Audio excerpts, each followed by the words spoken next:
Ladies and gentlemen, welcome back to the Alibi pod. Today, due to a series of events, whether fortunate or unfortunate, we find ourselves once again not at my apartment. Right. And also without our normal lighting rig Very today.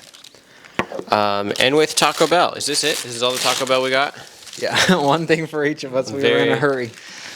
Yes, also very hurried. We both have things to do right after this. So that's us today. But we've got Taco Bell, so we're happy. Okay, so I just did my menu hack at Taco Bell. And this is basically the same size as a quesadilla. It looks a little bit It's weak. maybe not quite as full, but it's basically the same. This is a stacker off the value menu or whatever. I have here a cheesy gordita crunch. I substituted the beef on this for chicken and the cheese sauce for the quesadilla sauce. So this is essentially a quesadilla in a different shape for about $1.50 cheaper. $1.50 cheaper. That's a win, baby. That's a win. Yeah. So where does this place in your Taco Bell menu item ranking? This? Yeah. Probably 2. 2? What's number 1? Chicken quesadilla. So really you're like... Unbeatable. chicken That's the OG, quesadilla, yeah. knockoff chicken quesadilla. Yeah, very much so. That's kind of lame. What are your feelings on the nacho fries? I couldn't find them this time. I know, that made me very sad. They're one of my favorite items on the menu. They're all right. They're just all right, though. I don't actually love everything at Taco Bell. Me neither. I don't love everything at Taco Bell, but we've got to come up with at least a top 5. Okay. Your Taco Bell top 5 is literally chicken quesadilla, knockoff chicken quesadilla. I'm not sure there's 5 things. Half I like a chicken quesadilla. Yeah. I like the chips and cheese they have, except I don't eat the cheese. And I like the Cinnabon bites. You're lame. Okay, I am going to be the authority on the Taco Bell menu item ranking today. Number 1, nacho fries. Number 2, cheesy gordita crunch. Number 3, the classic Doritos Locos Tacos. Number 4, the chicken quesadilla. Number 5, the steak, the beefy 5-layer burrito joint. Not the steak thing, the beefy 5-layer burrito joint. Yeah, that's quite a thing. That's the top 5 menu items at Taco Bell. And I think the real answer is that John doesn't really like Taco Bell. I don't. I just like a couple items. He likes the Diablo sauce, though. That should be number 1. Number 1 item at Taco Bell is the Diablo sauce. Number 1, Diablo sauce. Number 2, fire sauce. Number 3, mild sauce. Sauce is important. The sauce is important. Okay, we have another ranking, though, today. Hit me. That is the fruit ranking. I bet you didn't do your homework that we talked about. Doesn't sound like... I thought you were doing homework. No, you were supposed to do the homework. Doesn't surprise me that you didn't do your homework. It's fine. It's fine. We'll forgive you. What was I supposed to do? Figure out what is what is 10 top fruits, and then today we were going to order list 10 them. top fruits. All right, watermelon. Watermelon. Wait, I'm writing down. Okay, yeah. That's a really good idea. Again, I have a massive bag of Diablo sauce in here. All right. Watermelon, peaches, pears, oranges, apples. That's 5. Mango,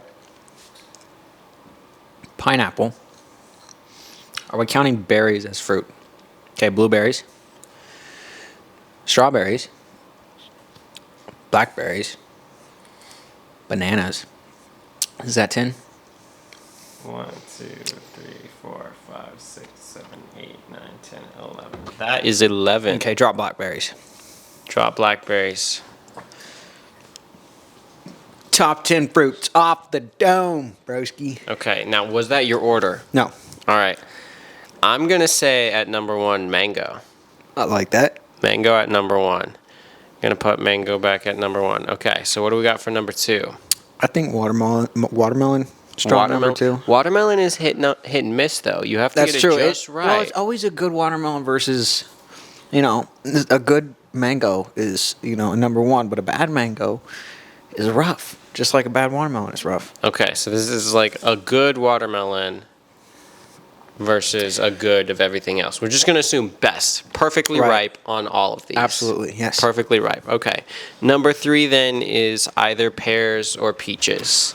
Do you have like pears? Pears or peaches at number 3? Absolutely. Pears. Pears at number 3. Pears are one of the best fruits out there. I really love a good pear. Okay.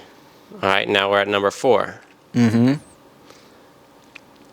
Oh, I get to pick? You get to suggest. I get to suggest.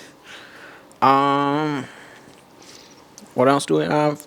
Peaches, oranges, apples, pineapples, blueberries, strawberries, and bananas. I'm thinking probably oranges. Oranges. Orange is really great because not only is it a good by itself, it's good like as an ingredient or a flavor for something else. I feel like a lot of these are really good as an ingredient, though. Well, orange is among the best. I'm a big fan of citrus, so I'll definitely go with this.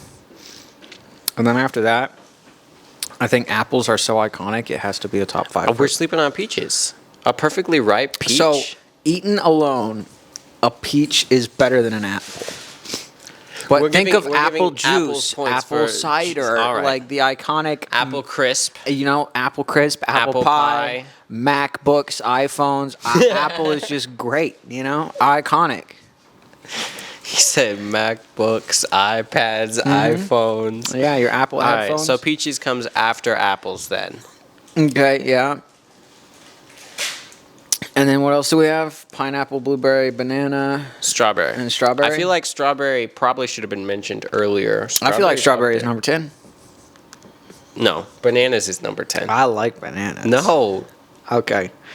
I got something in my teeth. Pineapple, though, we can probably agree with for 6? Or, yeah, 6. Versus what? 7? Strawberries and blueberries? I would do blueberries first. Blueberries are good. I love blueberries. We'll do blueberries I and eat then blueberries all the pineapple. time. Blueberries, pineapple, Strawberries, bananas? banana, strawberries. No, I like Fine, strawberries. strawberries, bananas. The ultimate smoothie at the bottom there, the strawberry banana at the end. Okay, so our definitive list is Okay. mango, watermelon, Yes. pear, Yeah. orange, apple, Yeah. peach, Okay. blueberry, Okay. pineapple, Yeah. strawberry, Sure. and banana. Yeah, I think that's about right. That's a pretty good about list. right. That's a good pretty good list. ranking. I think we did well. It's a very respectable ranking. Successful list. What a successful list. That was a good one. That was a good one. There are no napkins in this bag. Womp womp. Probably should have grabbed Customer one. service fail. Well, in the middle of a rush, it's Taco Bell. Taco Bell is not like known for great service and stuff. That's not like who they are. Who is? Chick-fil-A. It's Chick-fil-A. S-tier service. Absolutely, Chick-fil-A. Quick Trip is up there. There's a lot of great. Well, not a lot of great, but there's some good ones. Quick Trip is slept on. Quick Trip is great. Quick Trip is a good place to get a meal. I used to go in there and get. When I was at barber school, I had, quick little 30-minute lunch break or whatever.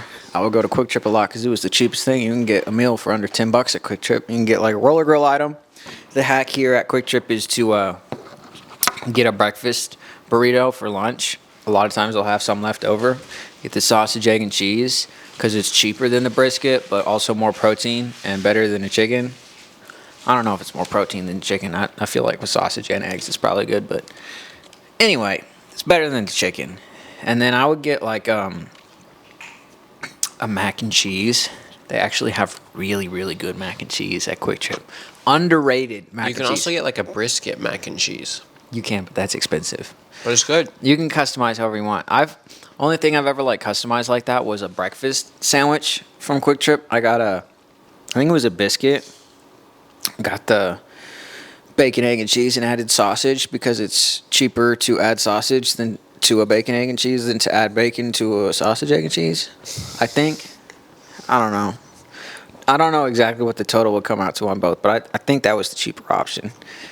Anyway, yeah. So I had bacon, sausage, egg, and cheese on my biscuit. It was really good, but like 700 calories. You're here with the food hacks now. I know. The quick trip I'm hack, just the a Taco food Bell hack guy. You have any more hacks for us I before we move on? hot takes and food hacks. I don't think I do. No more food hacks. That's all right. that's all off the top of Ready my to head. hard transition. Let's move our TV trays off screen. Let's do it.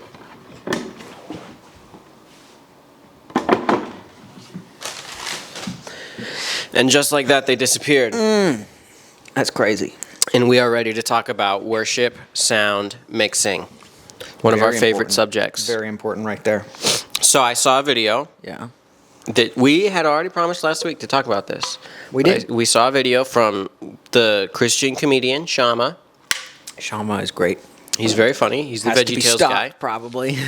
Yeah, he's just he's a little- problem on Yep. Instagram at this point, but it's It great was in a like, good way. you know, in a good that way. moment when the pastor asks everyone to clap for the worship team, and everyone claps for the worship team because they sound so good, but no one claps for the sound man guy who made them sound good. Making them sound good.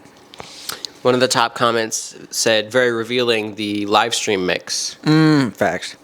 often reveals just how good you actually are. That's true. Versus what front of house does for you. That's right. 100% true. That's true.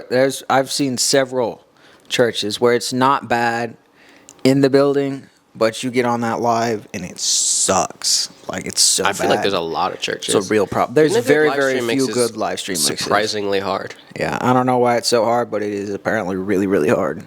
I don't know. I feel like most of the time, maybe this is like my red flag. I think I could fix it. You know, like I feel like if I was behind the faders, it would be better. Like it might not be perfect, but I feel like it would be better. Preamps are a surprising factor. No matter how good your mix is, the output that people are putting into their live stream is too quiet usually. That's often true as well. There's a lot of factors that end up making it really rough. Also, Front of house, though, is supposedly easier. People at least feel better about their front of house mix usually. well, that's also usually bad, but I don't know. It that's happens a a hot lot. take. Not for us, though. We have a wonderful sound man. We have a couple pretty good sound people. We do. One in particular, though. Jason. Jason. It's his birthday today, actually. Jason. You know Jason, who I else? love you. Speaking of birthdays, you know who else's birthday it is? Mama. It's our mama's birthday. It's Mama's birthday. Happy birthday, Mama. Happy birthday, Mama. We love you. Happy birthday, Jason. We love you too, Jason. Also, Adrian. Our friend Adrian. I got a haircut today, and the person who cuts my hair, her daughter had a birthday, so happy birthday to her too. But, anywho, I actually have to make that cake for Jason at some point today. I don't know when I'm going to do it, but Talking about sound mixing. yeah. It's not just the mixing of the sound to make it sound good that matters a lot. right. That's not the only piece of being a good worship sound guy or a good church sound tech. Yeah. Which a lot of people think maybe that is the most important part. But there's a big, and that's something that you and I are good at. We're good at getting a mix. The faders, You know, the faders, the EQ, like Yeah. useless gain things that no one in the audience notices, Sure. but we do because we have a studio background. What are we getting at here? The man, like, you know, mutes and unmutes mics at the right time and, like, Oh, that's pretty troubleshoots important, stuff live. That's pretty And, important. like, has to know where we're going, you know what singer is singing at what time That's and true. decide, you know, hey, if that person is having a bad day or messing up, we're going to turn them down and turn somebody else up. Right, Like, that's all important, super important stuff. And riding the subwoofer where it needs to be at different times. We were talking about that can't leave yesterday. it too loud. Yeah. Just Raising it when it requires and bringing it back in when we're having a quieter moment, stuff like that. so much that Super important. Jason does that There goes is. underappreciated. We love him. Great guy. This great, is great your work. appreciation. On your birthday. Yeah, We love you, Jason. absolutely. One thing I will say, though, and every person who has ever worked in worship sound can relate to this, is, you know, how loud is too loud? It's not a thing, for real. It is. It is. I'm kidding, but not really. But sort of. But The problem is that churches so rarely get close to too loud. I agree with that. And if you talk to almost any worship sound guy or any worship leader, like, they'll kind of share this frustration. Yeah. Like, how loud is too loud? And, like, you know, sometimes, one time we got a decibel reading somewhere in the low 80s Yeah. for something, and we're like, oh, we should turn it up. But someone somewhere said it was too loud. It's like, well, if we look at like the chart on the OSHA website, that is the volume of restaurant conversation. Yeah. Like, I think it'll be all right. This is your meal at Mi Ranchito I right think it'll here, be bro. all right Yeah. if we turn that up. I agree, 100%. I feel like a good volume is, because remember, specifically for churches, we want everybody to sing, and we want it to be not so loud that they can't hear the crowd singing, but also not so quiet that they feel like they can hear themselves or they feel the need to hold back. They feel self-conscious. Right. singing You want it to be themselves. loud enough that they feel like they can go with it and they're just going to get drowned out. They're not like nobody's listening to them. All right. So you got to make it loud enough that if you want to have a conversation with somebody, you kind of got to get in their ear and raise your voice a little bit. Right, You know? and you and I, our sound philosophy is we know what is about a volume that we like really love for like a concert. Yeah. And you and I go to concerts and we're fine with 120, 125 decibels. Oh, that's like loud. that is concert loud. That is 120 is loud. loud. That is officially loud. That Okay. is good.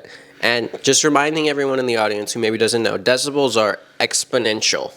Let's Google it. What is a rock concert dB level? Yep, here we go. 120 to 129, sports crowd, rock concert, loud, symphony. 120 is definitely the upper limit. That's loud, but yeah. 120 is fine. loud, but I mean, I've been at a concert, talked about it on this podcast. Yeah. Feet from a stack of amps. Yeah, I've been there. That's 120. Yeah. Like, that's loud. That's good. That is officially loud. We run it nowhere near there. Nowhere near. We would never run it anywhere near there for a church event. Somewhere in the vicinity of 90 to 100, which Yeah, maybe peaking out at like is 105. the volume of shouted conversation or a boombox. Okay. A boom box is a little like insulting. Makes me feel bad about We've got it right our now, multi thousands of dollars of equipment and like, yep, we're about the level of a boom box. But, you know, and also I will note that in our church, we meet in a gym Yeah, right. that does not have the best acoustic It's an treatment. echo chamber kind of. So Jason has to walk that line as well. He has to be so careful. Let's just give a slow clap, a golf clap. Good job, Jason. To Jason for dealing with this every week. Shout out to him. And we know it's not easy. Yeah. Speaking of like music and mixing and all that stuff, Linkin Park. Oh, is back. no. Yep. Oh, it is getting controversial and stuff. Hot takes and all that. New singer. New singer for They Linkin had Park. a show, like a live show to Quick debut context her. for anybody who isn't up with pop culture. Linkin Park, big famous rock band. Everybody's heard of them. They had a Right. lead singer, Chester Bennington. Chester passed away in like That's right. 2017. Band's been kind of MIA since then. Yeah. They were hinting at a big announcement last week. It's been all over the news all week. If Yeah. you're, on social media, you probably know. But they are bringing the band back Right. with new music, touring again Some with new a new musicians, too. Yep, almost a whole new lineup. Like they have a Yeah. couple. They have three They've original just got members, like, I think. the guitarist just recently said he wasn't doing it, so they got Yeah. like a new drummer and a new guitarist, maybe two new guitarists, Yep, and a new lead singer. and a new Who lead is singer. a girl. Emily is her Her name. name is Emily. Right. Apparently, she was in another band. I'm not familiar with it. I guess I'm not enough into the rock space. I don't think they were super But- popular. She was a lead singer for a different band or something, but Mike Shinoda, I guess, decided that she was a good fit for Linkin Park. And everybody has opinions on it, ourselves included. I have opinions on it. I have a borderline sacrilegious opinion. He's got the hot take today, but we'll save that for a second. I think that this Emily person did not sound so great in the live show, but sounds a lot better on the new song they released. She sounds better with like a perfect take with however many times The vocal however processing many is times tight. she needs to take it. Like Yeah. you can go again and get the perfect take. You can get the vocal processing and everything dialed in, and she sounds a lot better on that versus just live trying to perform Chester's also, songs. she's screamy. Right. She There's screams. a lot of rasp in it, a lot of scream, a little bit of vocal fry. It feels a little bit rough, like forced at times in the live performance videos, but I think it was a lot better in the song. The Also, just studio writing song. songs in her range, in her key, will probably be Right. better. I think I'm not entirely mad at it. I think that she has the potential to grow in it and be better than she is right now. Like she just started. May have been a little bit of a disappointing debut for some people, but I think in the long run it'll be a pretty solid return of Linkin Park with the new singers. But My hot what's your hot take take? will anger both sides of the conversation. Oh boy, tell us about it. I believe that she's a great singer. Yeah. And that this absolutely should not have been Linkin Park. Okay. I mean, a lot of people think I think that there's, yeah, I know, I'm going to make them mad too. But I think that she's a great singer. I think that Mike Shinoda's still a great songwriter. The whole thing, they could have started a new band and built their way up. Instead, they were like, "Oh, we're going to use the Linkin Park name again," and it's like a cash grab. It's like a. I mean, the thing, everybody needs money, you know. It's Linkin the Park ultimate. It's the ultimate industry plant, though, to just grab a known name. Well, I mean, say, "We're that's a this little band." bit unfair because it is still Linkin Park. Like, there's New band drummer, members new who have it. guitarist, new producers, Linkin new Park singer. was mostly Chester and Mike, if I'm correct, and I'm sure they cycled out different, you know, musicians to tour with them and worked with a lot of different producers. So that's not entirely fair. Like, this is a Okay. thing that happens. Plus, like, you know, everybody in the band needs to get paid. This is probably why 30 Seconds to Mars is still touring, even though Jared Leto is filthy rich. He doesn't need to. Everybody else needs to. You know what I'm saying? There's Jared Leto's in it for love of the game at this point, probably, yes. But also, you know, the rest of his band needs to eat. I don't know how rich they are. Maybe they don't. Anyway, that's a Bunny Trail. Carry on. A lot of people agree with me Yes. that it shouldn't have been Linkin Park. Mm-hmm. Those people are Chester Bennington lovers and Chester Bennington purists. Okay. I think that Emily is better than Chester Bennington. Ooh. Hot take. That's rough. I think That's that rough. a new band making this hard new metal sound Yeah. with Emily as the front Yeah. is something that I would enjoy more than any Linkin Park. The disrespect is crazy. The disrespect is crazy. I do like Chester. I think Chester was super great. I like those songs. I think the way he sang is a very difficult to pull off technique, like mixture of rasp and fry scream with singing. It was a excellent, rare talent. But maybe that's just me and everybody else, I think. You and You know? everybody else, yeah. You would fit in great with my wife's family. Yeah, and They, freaking everybody at the barbershop and all the people I spend all my time with anymore. I but told you, I prefaced this with, it's a truly sacrilegious take. it is pretty rough. It is absolutely rough. It is a hot take. Speaking of the barbershop, Boy, it's football season now. it sure is. Love football season. What's happening at the barbershop? I got pressured into joining a fantasy league. Fantasy Football League. I didn't even want to. I've never really wanted to, but everybody in the shop was doing it. And they were like, Johnny, you If never everybody do in the stuff. shop You gotta jumped off do a it, cliff, bro." would you jump off a cliff? No, and if everybody in the shop went to play golf, I wouldn't play golf. And if everybody in the shop had a fight night, I don't know if I'll do it. Not like a brawl, but like watch UFC. Anyway, the point is, I am playing fantasy with them, but I don't know much about the NFL other than You're like a the Chiefs fan I follow the exclusively. Chiefs. I watch the Chiefs sometimes. I don't like follow the NFL. I'm not a big football guy. So what I did was I just had ChatGPT pick all my players and my lineup and advise me on trades, and we'll see what This that is just does the for best. me. This is the Yeah. best. You're gonna have to give us updates on this. Updates, by the way, it's There've been a week couple of one. games. Yeah, it's week week one, and I currently with my ChatGPT lineup, according to ESPN, I have a 14% win probability. Is that low? That sounds low. It's terrible. No. Yeah. I've scored 70 points, and my opponent has scored 104. And I have one more player. I basically need Christian McCaffrey to score like 50 points for me this week, you know?